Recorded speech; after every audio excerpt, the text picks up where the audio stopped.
Ladies and gentlemen, boys and girls, I'll look back in time. JML here. Charlie here.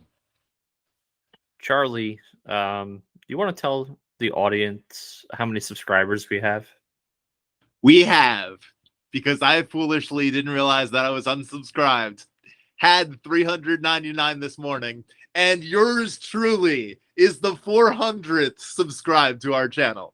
I feel like the better story is you intentionally waited to be the 400th subscriber. I really didn't know. And I've said this almost every show that we've done. If you're watching our content and you see a thing that says subscribe, you hit that button. It's free. I don't know what happened. Man, it's pretty crazy. Pretty crazy. We're here to look back at In Your House 7, which was titled, this one was actually titled Good Friends, Better Enemies.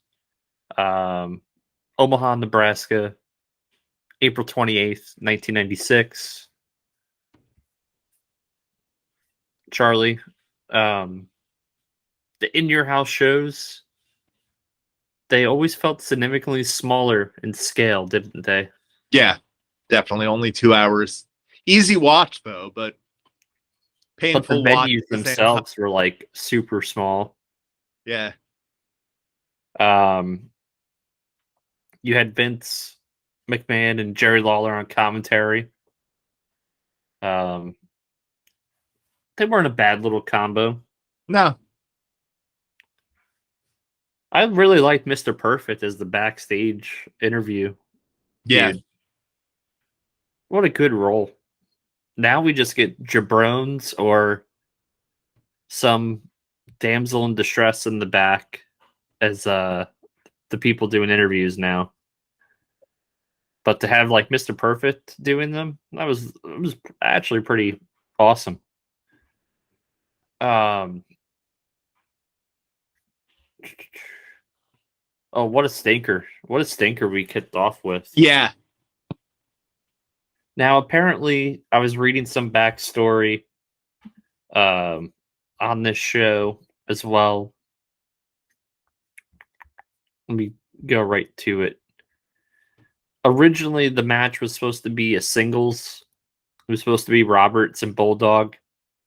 But apparently, both of those guys had knee injuries, so they made it a tag match. Oh, geez. So at least we got to see Owen, but Ahmed Johnson, he was popular, but man, he was not great in the ring. No. I mean, it's people want to. Wasn't he nursing an injury too? Or was he just playing an injury? He was selling the broken thumb during the match. No, I thought there was something with his knee also. I mean, he was always habitually hurt. It seemed like the injuries always got in the. I'm fearful that Ahmed Johnson was supposed to be like even bigger, and had it not been for the injuries, we may have gotten Ahmed Johnson as the WWE champion at some point. Oh, geez. Because it seemed in many ways he was the guy that was supposed to get the push rather than The Rock. Oh, boy. Yeah. Imagine that world. You couldn't even understand what Ahmed Johnson was saying during a promo. No. What was WWF Warzone? Yeah, like, fun with Ahmed. Fun with Ahmed videos are the greatest. Oh, man. Usually WWF pay-per-views start with a bang. This started with a dud. This was not a good tag team match. No. And it ended abruptly too. Ended abruptly. not the best way to start a show. No. And you can always tell when a show wasn't going a certain way when Vince was on commentary, because he'd be like, what's going on here? What's going on here? And it's like, dude, you booked this shit. Like, you paid to have these matches. So I don't know, it's on you.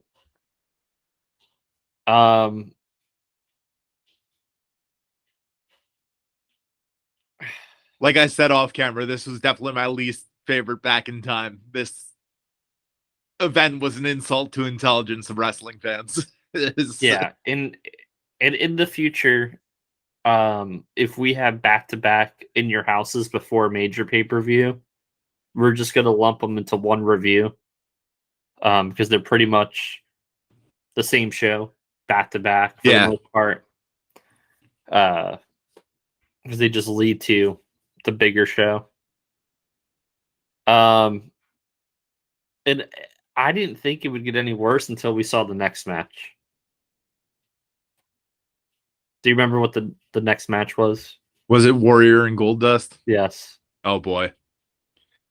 Speaking of insulting intelligence, can you tell me what the hell happened during Could you this? tell me why the hell Goldust had that bodyguard that only lasted for one night and never heard of again?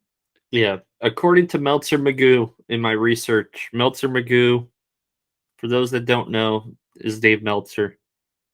The Goldust injury, he had an injury as well. He was also hurt. So he couldn't take the same Warrior power moves, or they were fearful that Warrior would just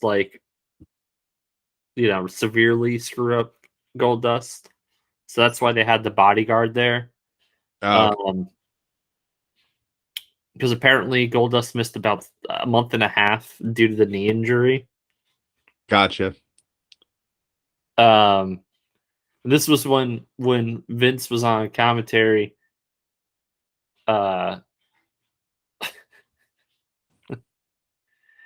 What is going on here? Like, he kept saying that. And it's like, dude, you're the one that brought this man back after essentially 4 years. The Warrior didn't wrestle any time between the 4 years, and it showed. The dude he wasn't a great wrestler to begin with. No. Presentation. It's all character. Yeah. So you bring him back after 4 years. This is what you're going to get. And he got fired previously for getting popped for roids, him and Davey Boy. But man, this was so bad. It was so bad.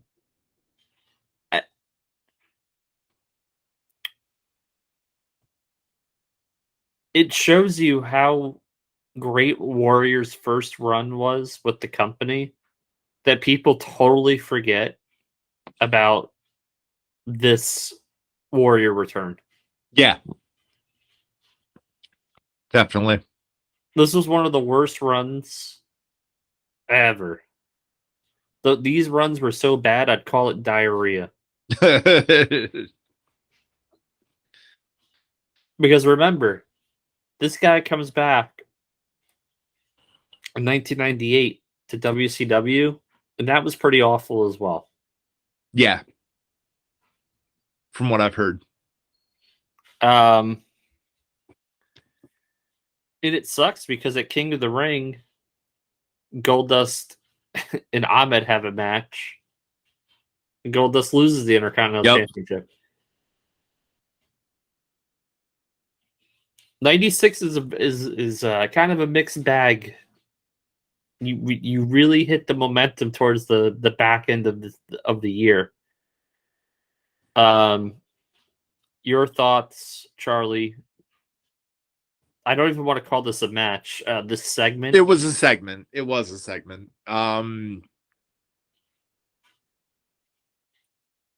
was just pitiful. It was difficult to watch. It was they should have found a different way to have Goldust not appear. I understand that he was the strongest heel at the time, but this did nothing for either of them. No. And to be honest with you, I get that the Warrior was a 2-time Intercontinental Champion before, but you bring him back and you lump him in the Intercontinental title scene right away. It kind of makes him look inferior at this point. This was not the right booking. And man, the Warrior was just so bad. So bad. When I met him, I just thanked him for WrestleMania 6. Well, WrestleMania 7 as well was great. Mm. Him and Savage, that was one of the greatest storylines of all time. All right. That's in like my top 6 WrestleMania matches, by the way. Really? Yeah. Oh, wow. Yeah. Phenomenal. It was phenomenal. And him and Savage had actually another banger at SummerSlam 92. Which we will be going back in time for the 30th anniversary of. Yes. Speaking of a new era of WWF, Vader defeats Razor Ramon. Why is this important? Because this was Razor's write-off match. Yep. The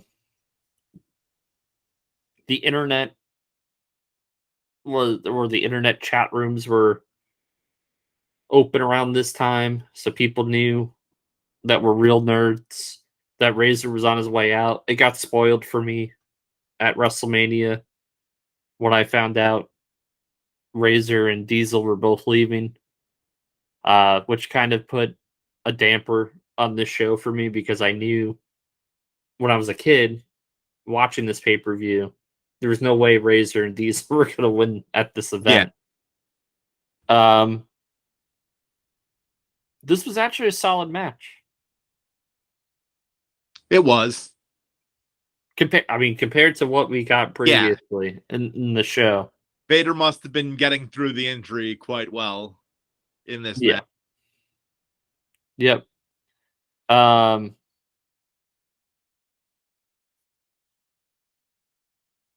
Did you like Vader and Cornette? I was a Michaels guy around this time, so of course I didn't like Vader with Cornette. In retrospect, they were an all right pairing. I actually liked when Uncle Paul and Vader were a thing. Okay. Which we'll get to at some point. I liked Harley Race when he was with Vader in WCW, but you don't know about that. No. Guys, comment. Get me watching WCW events. Comment a WCW event you'd like us to go back in time and watch. What I found really funny was, speaking of chat rooms, they had that backstage segment of Paul Bearer and Undertaker on the AOL chat room. Yeah. If you don't know what ASL means in a chat room, you're too young for us. So for this video, you're too young for.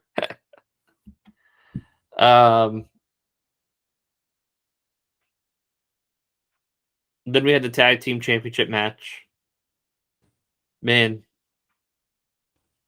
Sonny, this is prime. Yep. This is prime Sonny. Yep. This is before all the drugs kicked in. This is before the I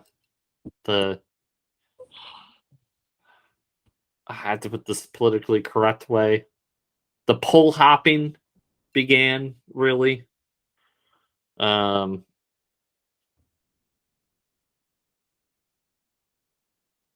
Body Donnas. What a terrible gimmick. They're so bad. The gimmick is so bad. It was. It was so bad that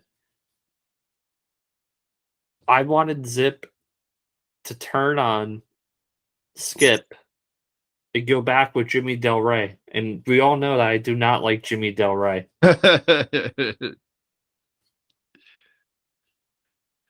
This was a terrible match. This was another terrible.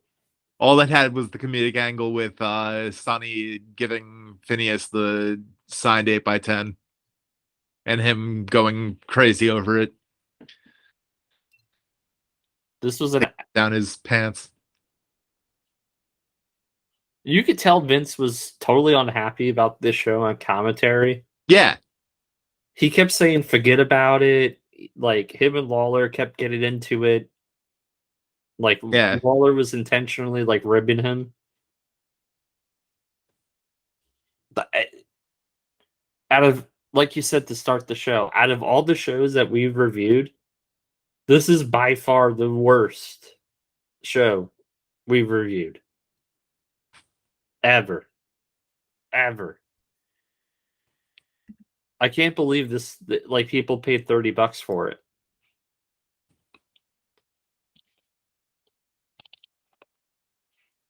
But then we had the main event. The main event of the evening. Which is actually a good match. So, what was the main event, Charlie? Shawn Michaels and Diesel in a world championship no disqualification match. With the greatest foreign object ever known to man.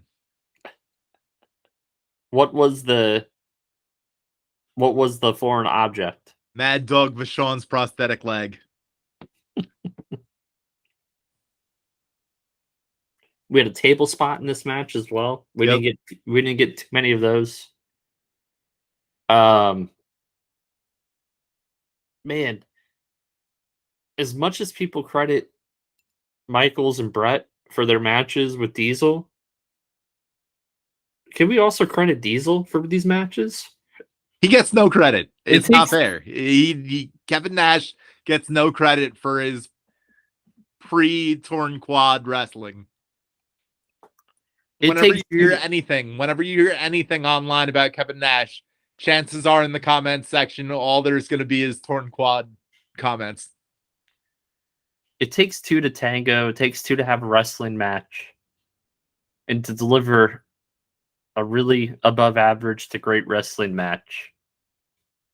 And this was another, like, if this match wasn't on the card, this entire pay-per-view would go down as probably the worst in the history of the company. One of, definitely. I could think of a couple other in your houses that were stinkers. But this one is, if it weren't for this match. No, by far the worst is ECW November, was it December to Dismember? Oh my God, stop. I didn't even watch that live, and I've never gone back to watch that. I still haven't even seen that event, and I refuse to unless people comment otherwise. And that would break our 2001 to present rule, but if you guys want to see it, go ahead. If you guys really want to put me through pain, have me go and watch that for the first and only time I'll ever watch it. Yeah, and I think what we're going to do is when we get to July, which is another In Your House pay-per-view, we're probably also going to start some WCW shows because that's when the NWO forms. Okay. So I think that would be interesting because Charlie's never watched any of that really. So we get a fresh perspective. Indeed.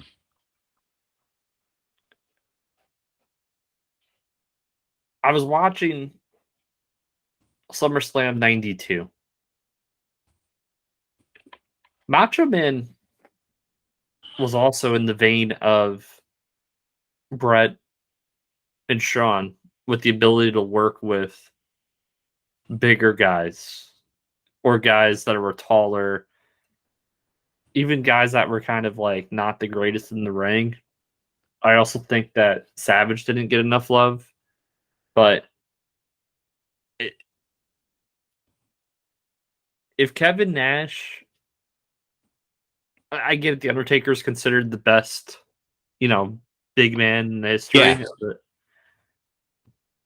But when people talk about these big guys, I just don't understand why Nash doesn't get brought up, other than the quad tear, like you said, which was really late in his career.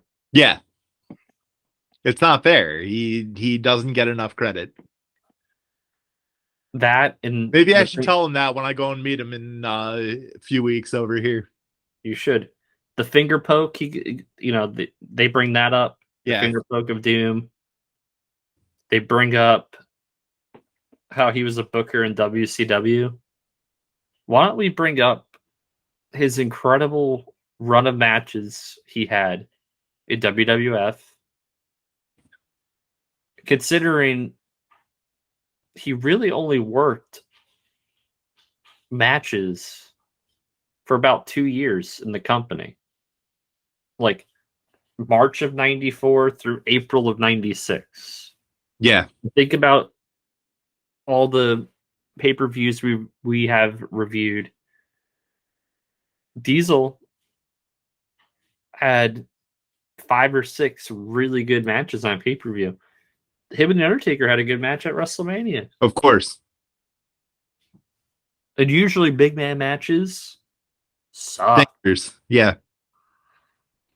So as much as like Sean gets praised and we praise Brett on the show, considering this is the last Kevin Nash singles match we're gonna review for a long time, let's give this man his flowers. Absolutely.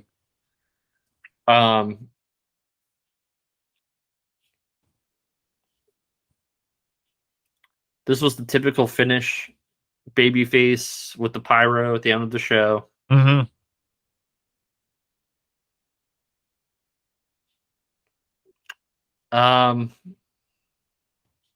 Let's talk about it.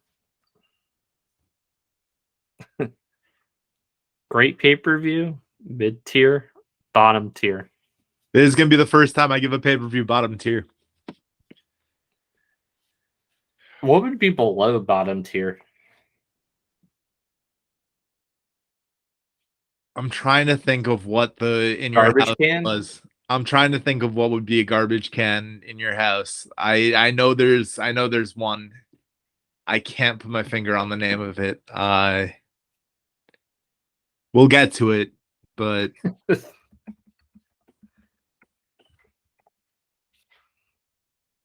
there was definitely an in your house worse than this one.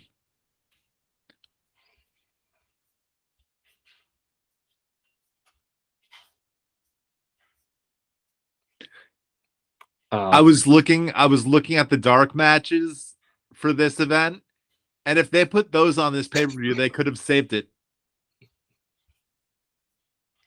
What's crazy is we think this is the worst, but I just Googled like worst in your house. Yeah. And it's not even the top 10. Oh shit.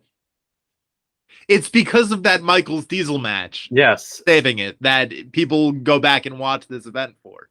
We missed because we skipped over 95.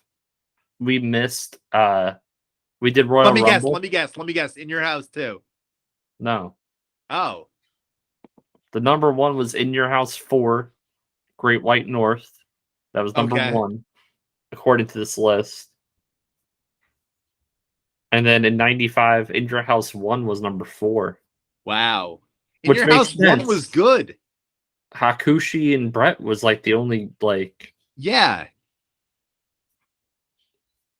Number 2 was the last not the last, but it was In Your House D-Generation X. Oh, okay. They had Don't worry, guys. We'll go back and watch those so you don't have to. They had Butterbean and Mark Marrow in a boxing match. Yeah. So I saw Butterbean when I went to see Bret Hart. Yeah. Butterbean, man, that dude is he's like disabled. Oh, is he? Yeah. Yeah, he does not look good. And I didn't realize he's actually pretty short. Hmm. I always imagined him being taller. Um, what do we say to the audience?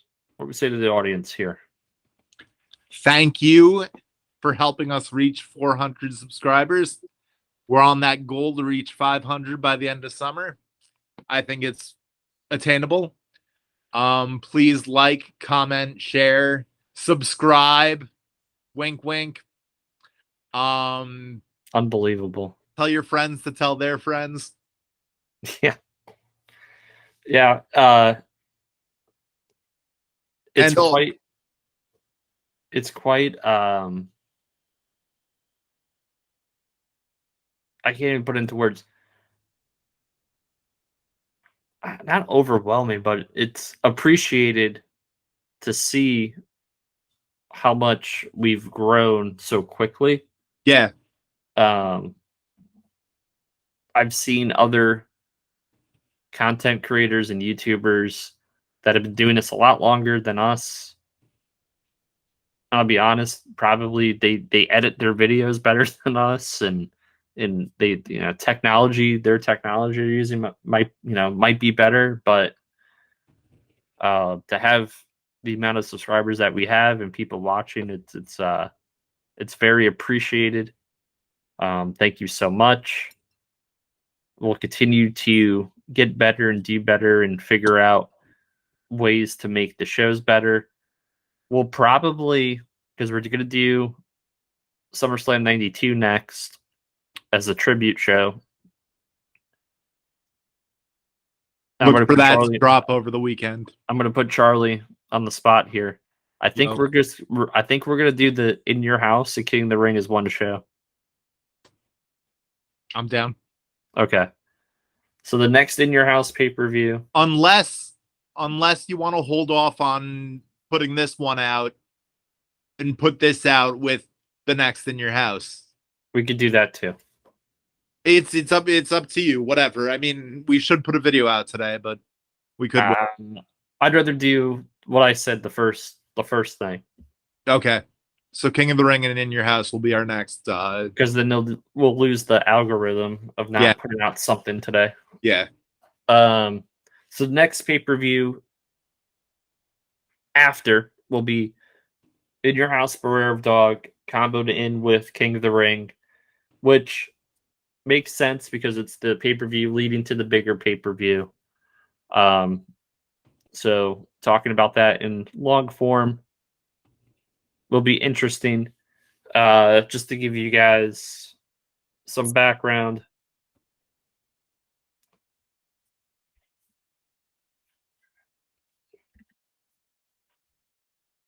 Oh shit! I totally forgot about this. In Your House, Beware a Dog had to be recorded twice. Yes. Power outage.